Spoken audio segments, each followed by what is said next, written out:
Bismillahirrahmanirrahim. Assalamu alaikum. Welcome to Pacific Group of Colleges Multan campus. Today we will start chapter number 1 of chemistry. आज का हमारा lecture है lecture number 4. Last time lecture में हमने wind up किया था chapter number 2. आज हम एक न्यू चैप्टर स्टार्ट करने जा रहे हैं, चैप्टर नंबर 1, जिसका नाम है बेसिक कॉन्सेप्ट्स, बुनियादी तसव्वुरात, जिसके ऊपर टोटल हमारी केमिस्ट्री रिलाई करती है. इसके मेन कॉन्सेप्ट्स जो हैं वो कौन कौन से हैं वो हम पढ़ेंगे इस चैप्टर में. सबसे पहले जो चीज़ इसमें हम डिस्कस करेंगे वो है एटम. जो टॉपिक हमारा सबसे पहला है वो है एटम. एटम क्या है, उसके अंदर कौन कौन सी चीज़ें होती हैं, कैसे उसको हम जस्टिफाई करते हैं, वो सारी डिटेल हम पढ़ेंगे इस चैप्टर के स्टार्ट के पहले टॉपिक में, जिसका नाम है एटम. अब एटम में आपको पता है प्रोटॉन होता है, न्यूट्रॉन होता है, इलेक्ट्रॉन, जनरल डिस्कशन जो आप पहले कर चुके हैं. न्यूक्लियस उसके सेंटर में मौजूद होता है, यही इन्फॉर्मेशन है. अब मज़ीद इसमें क्या क्या चीज़ें हैं वो जब हम टॉपिक स्टार्ट करेंगे तो उसके अंदर हम डिस्कस करेंगे. तो अब हम जो स्टार्ट करने जा रहे हैं इंट्रोडक्शन, कुछ जनरल चीज़ें हैं जो कि आपके सिलेबस में शामिल नहीं हैं, लेकिन ये आपको पता होनी चाहिए ताकि यहाँ से हम चीज़ों को स्टार्ट ले सकें. हम इसकी जब हम डिटेल में जाएंगे तो चीज़ें हमें हेल्पफुल होंगी. अब हम स्टार्ट ले रहे हैं सबसे पहले मैटर से. सिंपल डेफिनेशन है, आप पहले पढ़ चुके हैं. Anything which occupy space and have some mass is known as matter.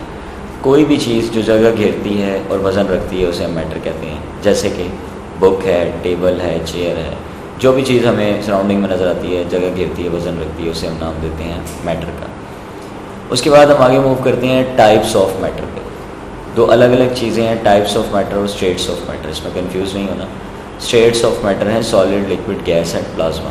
जबकि टाइप्स ऑफ मैटर कितनी हैं? दो. कौन कौन सी? Mixture and substance. अब मिक्सचर, इसके नाम से पता चल रहा है कि बेसिकली ये कॉम्बिनेशन होगा कितनी चीज़ों का? दो या दो से ज़्यादा. तो पॉसिबिलिटी जो होती है कि मिक्सचर हमारे पास ज़्यादा इम्प्योर फॉर्म में होता है, क्योंकि इसमें कोई एक चीज़ मौजूद नहीं होती. इसमें या तो दो चीज़ें होती हैं या दो से ज़्यादा चीज़ें मौजूद होती हैं. तो उसे हम नाम देते हैं मिक्सचर का. मिसाल के तौर पे आप कह लें कि सैंड और वाटर ये मिक्सचर है हमारे पास, जैसे हमने सेकंड चैप्टर में पढ़ा था. तो एक कॉम्बिनेशन है दो या दो से ज़्यादा चीज़ों का, तो उसे हम नाम देते हैं मिक्सचर का, और ये इम्प्योर फॉर्म में होता है. लेकिन अगर आप बात करें सब्सटेंस की, तो सब्सटेंस होता है हमेशा प्योर फॉर्म में. और chemical substance is a form of matter which is in pure form. दोनों ही मैटर की टाइप्स हैं, ये बात आपने ज़हन में रखनी है. सिंपल वर्डिंग में याद रख लें कि मिक्सचर होता है इम्प्योर, जबकि सब्सटेंस होता है प्योर. तो ये अपने नॉलेज के लिए चीज़ें ज़रा ज़हन में रखिएगा ताकि आगे हमें हेल्पफुल होंगी. इसके बाद हम स्टार्ट लेते हैं आगे स्टेट्स ऑफ मैटर से. स्टेट्स ऑफ मैटर कितनी है हमारे पास? 4. कौन कौन सी आपने पढ़ी हुई हैं? Solid, liquid, gas and plasma. इनके बारे में जनरल डिस्कशन है और साथ इनकी एग्जांपल्स हैं, वो देख लें. सॉलिड की अगर आप बात करें, विच has definite volume and shape. Fix volume है, फिक्स शेप है, जैसे कि यहाँ पे ब्रिक्स हैं, ईंटें, ये इसकी एग्जांपल है. लिक्विड की अगर आप बात करें, state of matter which has definite volume but not shape. क्योंकि लिक्विड की कोई शेप नहीं होती फिक्स. ग्लास में डालेंगे ग्लास जैसा, जग में डालेंगे जग जैसा, लेकिन इसका वॉल्यूम जो है वो क्या होता है? फिक्स होता है. तो ये देखें जैसे आपके पास डिफरेंट लिक्विड्स यहाँ पे मौजूद हैं. इसी तरह नेक्स्ट है हमारे पास gas. State of matter which has definite volume but not shape. इसमें भी सेम वही चीज़ आती है कि वॉल्यूम इसका फिक्स होता है लेकिन इसकी कोई शेप नहीं होती. ठीक है, जैसे कि अगर आप लिक्विड और गैस की एग्जांपल में गैस की बात करें, हाइड्रोजन है, नाइट्रोजन है, अमोनिया है. जिस रूम में मौजूद होंगी जितना एरिया इनको मिलेगा उतना एरिया वो ऑक्यूपाई कर लेती हैं. बस ये मेजर डिफरेंस है गैस और लिक्विड में, कि गैस को जितना एरिया दिया जाए वो उतना ऑक्यूपाई कर लेती है, जबकि लिक्विड का एरिया जो है वो फिक्स होता है. और अगर आप प्लाज्मा की बात करें, इसे हम कहते हैं सुपर हीटेड मैटर. ठीक है, plasma is an ionise gas. Ionise gas का मतलब है कि इसके अंदर आयंस भी शामिल होते हैं. वैसे डिटेल में ये आप 3rd चैप्टर में पढ़ेंगे प्लाज्मा, वहाँ पे इसका एक पूरा टॉपिक है, उसको हम डिटेल में देखेंगे. यहाँ पे सिंपल वर्डिंग में याद रखें कि कम्बिनेशन ऑफ आयोनाइज्ड गैसेस है, सुपर हीटेड मैटर होता है, और ये मैटर की 4 स्टेट होती है. तो ये सिंपल इन्फॉर्मेशन आपके जहन में रहनी चाहिए इन चारों चीज़ों के बारे में. अब हम स्टार्ट ले रहे हैं हिस्ट्री ऑफ एटम से, जो कि आपकी बुक का पहला टॉपिक है जिसको हम स्टार्ट लेंगे एटम का. यहाँ से आपकी टेक्स्ट बुक की जो डिटेल है वो स्टार्ट होती है. कुछ साइंटिस्ट के बारे में डिस्कस करेंगे, कुछ हिस्ट्री डिस्कस करेंगे कि पहले एटम का क्या कॉन्सेप्ट था, कौन कौन से साइंटिस्ट आए, कौन कौन से फ़िलासफ़र्स आए जिन्होंने ये चीज़ें एक्सप्लेन की। तो उसके बाद जो है वो हम मज़ीद एटम की डेफिनेशन के बारे में डिस्कस करेंगे। Long time ago it was thought that matter was made up of simple indivisible particle. पहले ये कॉन्सेप्ट था कि जो हमारे पास मैटर है वो सिंपल भी है और इंडिविजिबल भी है, यानी कि उसको डिवाइड नहीं कर सकते। तो मैटर के बारे में जो सिंपल इन्फॉर्मेशन हमें मिली वो ये मिली कि ऐसी चीज़ कि जो सिंपल है और डिवाइड नहीं हो सकती, उसके लिए वर्ड यूज़ हुआ इंडिविजिबल। उसके बाद फिर आए ग्रीक फ़िलासफ़र्स। यहाँ पे वर्ड है फ़िलासफ़र, एक टर्म होती है फ़िलासफ़र और एक है साइंटिस्ट, दोनों में फ़र्क है, इसको ज़हन में रखिएगा। फ़िलासफ़र वो होता है कि जो अपनी बात को एक्सपेरिमेंट के ज़रिए से एक्सप्लेन नहीं करता, जबकि साइंटिस्ट वो होता है कि जो भी थ्योरी पेश करेगा उसको एक्सपेरिमेंट के ज़रिए से प्रॉपर प्रूव करता है। तो ग्रीक फ़िलासफ़र यानी कि यूनान के फ़िलासफ़र से उन्होंने क्या कहा कि matter could be divided into smaller and smaller particle to reach a basic unit which can not be further subdivided. उन्होंने कहा कि मैटर को छोटे से छोटे पार्टिकल में तकसीम कर सकते हैं और एक पहुंचते हैं बेसिक यूनिट तक, बुनियादी यूनिट तक, जिसको मज़ीद डिवाइड नहीं किया जा सकता। ये कॉन्सेप्ट किसका था? ग्रीक फ़िलासफ़र्स का। फिर इसके बाद एक साइंटिस्ट का नेम आया डेमोक्रिटस। उसने क्या कहा? उसने कहा ये जो बेसिक यूनिट की बात ग्रीक फ़िलासफ़र्स ने की है कि जिसको हम मज़ीद डिवाइड नहीं कर सकते, उसका नाम रख दिया उन्होंने एटम। अब ये जो एटम वर्ड है ये कहाँ से आया? ये चीज़ों का लिंक बन रहा है, इसको देखते जाएं। अब ये जो एटम का वर्ड है ये कहाँ से आया? ये आया एक ग्रीक वर्ड एटोमॉस से, जिसका मतलब होता है इंडिविजिबल, ना तकसीम होने वाला। तो ग्रीक फ़िलासफ़र, उसके बाद डेमोक्रिटस, उसके बाद ग्रीक वर्ड एटोमॉस, जिसका मतलब इंडिविजिबल। अब यहाँ पे प्रॉब्लम क्या था? ये जो बातें सारी डिस्कस की, इसमें हमारे पास प्रॉब्लम क्या है?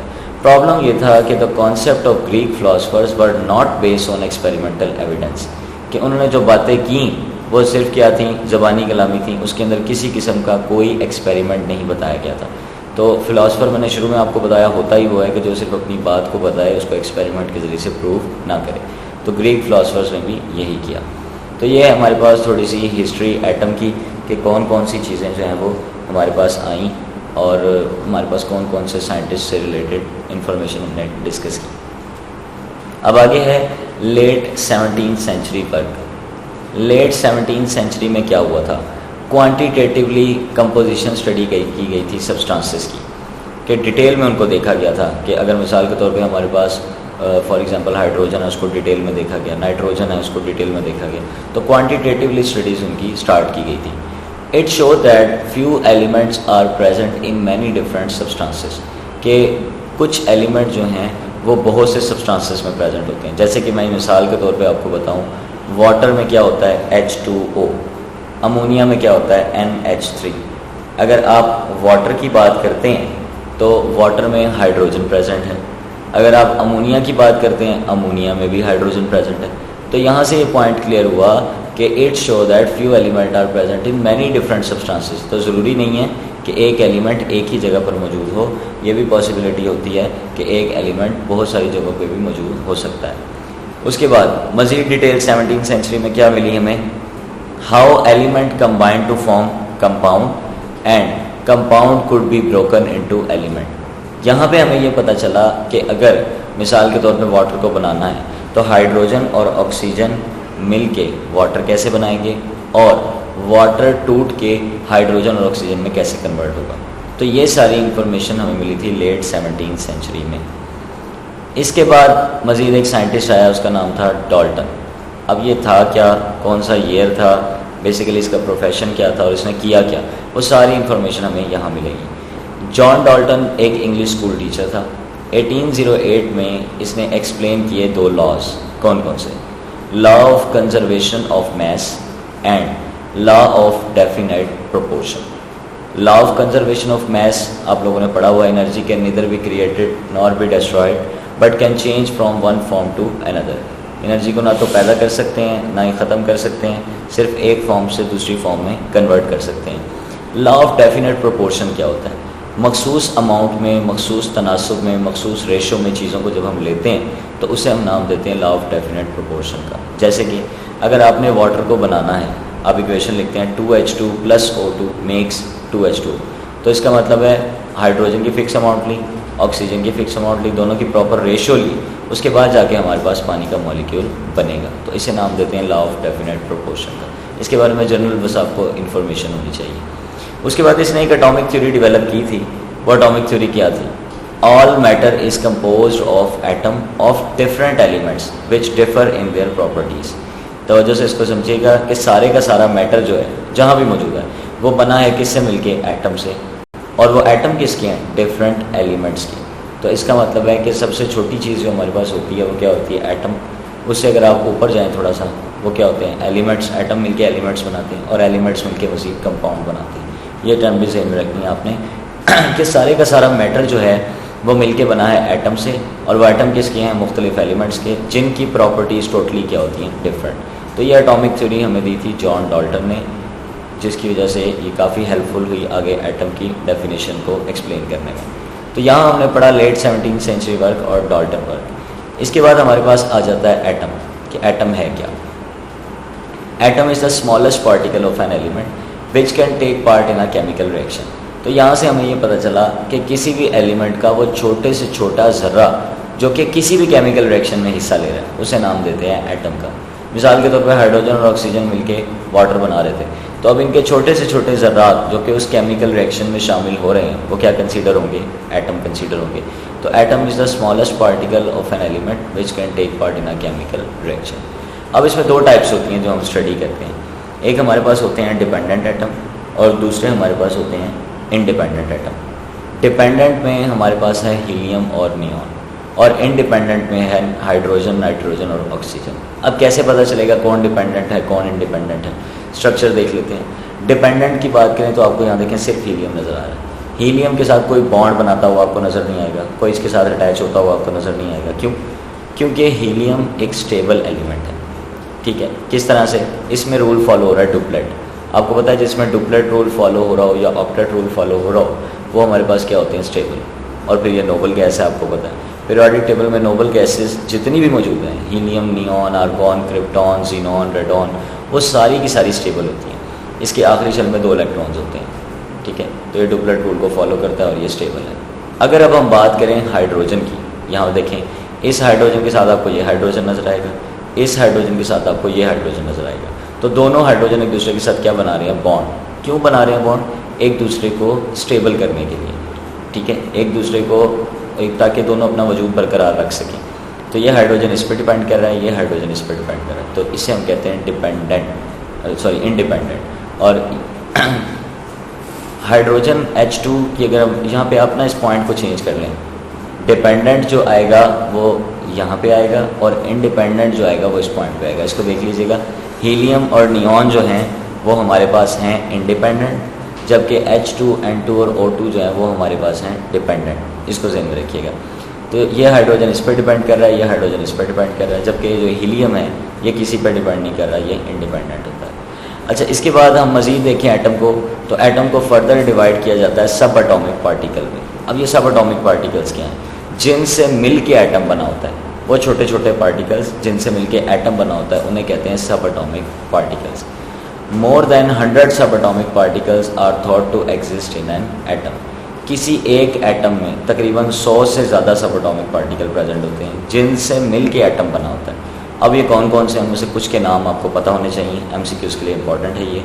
इलेक्ट्रॉन, प्रोटॉन, न्यूट्रॉन, ये आपने पढ़े हुए हैं। अब जो कुछ न्यू है वो देख लें, हाइड्रोन, न्यूट्रिनो, एंटी न्यूट्रिनो एट्सेट्रा। इसके अलावा 2-3 टर्म्स और होती हैं, अप क्वार्क, डाउन क्वार्क। ये सारे सब एटॉमिक पार्टिकल्स हैं किसके? एटम के। तो ये नाम सारे आपको पता होने चाहिए कि मोर than 100 subatomic particles present होते हैं किसी एटम में। इसके बाद हमारे पास है इलेक्ट्रॉन, प्रोटॉन और न्यूट्रॉन। इनका होता है मेजर रोल कि जिनके बगैर एटम का कोई वजूद नहीं है। तो इन्हें कहते हैं फंडामेंटल पार्टिकल्स ऑफ एटम, कि बुनियादी पार्टिकल, बुनियादी ज़रात किसी भी एटम के वो हैं इलेक्ट्रॉन, प्रोटॉन और न्यूट्रॉन। जबकि बाकी देखेंगे तो वो फंडामेंटल में कंसीडर नहीं होते। तो यहाँ हमने डिस्कस किया एटम के हवाले से, इंडिपेंडेंट, डिपेंडेंट के हवाले से, सब एटॉमिक पार्टिकल के हवाले से, फंडामेंटल पार्टिकल के हवाले से। तो यहाँ से डेफिनेशन ऑफ एटम बहुत इंपॉर्टेंट है, बाकी पॉइंट्स MCQs के लिए इंपॉर्टेंट हैं। लास्ट में अब हमारे पास है जैकोब बर्जीलियस, कि जैकोब बर्जीलियस कौन था, इसने क्या वर्क किया। ये बात आप पहले मैट्रिक में भी स्टडी कर चुके हैं। स्वीडिश केमिस्ट था एक जैकोब बर्जीलियस, उसने डिटरमाइन किया था एटॉमिक मास किसका, एलिमेंट्स का। एटॉमिक नंबर और एटॉमिक मास में फ़र्क क्या होता है ये देख लें। जब भी आप लिखेंगे ना इसको, किसी भी एलिमेंट के सिंबल को, जो नीचे लिखा होता है मोस्टली वो एटॉमिक नंबर है, और जो ऊपर लिखा होता है वो एटॉमिक मास होता है। नंबर ऑफ इलेक्ट्रॉन और प्रोटॉन जो हैं वो बेसिकली एटॉमिक नंबर को रिप्रेजेंट कर रहे होते हैं, जबकि जो हमारे पास न्यूक्लियस के अंदर मौजूद होती हैं दोनों चीज़ें, उनको सम कर दें प्रोटॉन और न्यूट्रॉन को, तो वो हमारे पास आ जाता है रिजल्ट किस चीज़ का, एटॉमिक मास का। तो जैकोब बर्जीलियस ने क्या बताया था, उसने बताए थे एटॉमिक मासेस किसके, एलिमेंट्स के, वज़न बताया था, वेट बताया था। Its values are very close to modern value of atomic masses. उसकी बताई हुई वैल्यूज़ आज की वैल्यूज़ के बहुत ज़्यादा क्लोज हैं। मिसाल के तौर पे कार्बन की वैल्यू है 12, तो उसने बताई 11.98 या 11.97, तो वो राउंड ऑफ करके तकरीबन वैल्यू वहीं चली जाती है। तो उसकी बताई हुई वैल्यूज़ आज की वैल्यूज़ के बहुत ज़्यादा क्लोज थी। ये उसका एक काम था। दूसरा काम उसने क्या किया, he also develop the system of giving symbols to element. Symbol मतलब जैसे कि कार्बन के लिए क्या इस्तेमाल होता है, C, नाइट्रोजन के लिए N, ऑक्सीजन के लिए O, सोडियम के लिए Na, पोटाशियम के लिए K। तो ये जो सिंबल्स सारे बताए थे, किसने बताए थे, जैकोब बर्जीलियस ने। तो ये टर्म आपने अपने जहन में रखनी है। साथ यहाँ पे इसका स्ट्रक्चर, इसकी डायग्राम भी बनी हुई है कि कितने इलेक्ट्रॉन होते हैं इसके, कितने प्रोटॉन, कितने न्यूट्रॉन, वो इन्फॉर्मेशन भी यहाँ मेंशन है। तो आज के लेक्चर में जो चीज़ें हमने स्टडी की वो स्टार्ट से हमने देखा पहले मैटर के बारे में, उसके बाद हमने डिस्कस किया उसकी टाइप्स के बारे में, उसके बाद स्टेट्स ऑफ मैटर के बारे में। नेक्स्ट ऑनवर्ड जो चीज़ें हमने डिस्कस की, स्टार्ट लिया एटम की हिस्ट्री, उसके बारे में पढ़ा कि पहले ग्रीक फिलोसफर्स का क्या कॉन्सेप्ट था, उसके बाद डेमोक्रेटस ने क्या बताया, जैसे जैसे लेट 17th सेंचुरी वर्क में हुआ, जॉन डाल्टन का वर्क पढ़ा हमने, एटम की डेफिनेशन पढ़ी और जैकोब बर्जीलियस के वर्क के बारे में स्टडी किया। तो ये सारा जो टॉपिक है पहला, ये हिस्ट्री से रिलेटेड है। इसमें शॉर्ट क्वेश्चन और MCQs हमको अच्छे से कीजिएगा, जो कि आपकी असाइनमेंट में शामिल किए गए हैं। अब ज़रा उसको हम देख लेते हैं। असाइनमेंट में आपके पास MCQs हैं 6 और शॉर्ट क्वेश्चन हैं 4। अब ये देख लें, जैसे पहला MCQ है, Swedish chemist Jacob Berzelius determined, क्या बताया था उसने, एटॉमिक मासेस, अभी पढ़ा हमने। इसी तरह atom of which of the following element has independent existence, कि जो इंडिपेंडेंट अपना वजूद बरकरार रख सकता है। नोबल गैसेज हैं, कौन सी नोबल गैसेज में, क्रिप्टॉन। इसी तरह से बाकी MCQs आप लोग खुद से करेंगे। आगे गिव शॉर्ट आंसर है, what was the work of Jacob Berzelius, define atom, what is John Dalton theory, what was the concept of Greek philosopher and why it is rejected. तो ये सारे शॉर्ट क्वेश्चन और MCQs आपने अच्छे तरीके से कर लेने हैं। इंशाल्लाह अगले लेक्चर में हम मज़ीद इसको डिस्कस करेंगे, एविडेंस ऑफ एटम के टॉपिक को। Thank you very much. अल्लाह हाफ़िज़।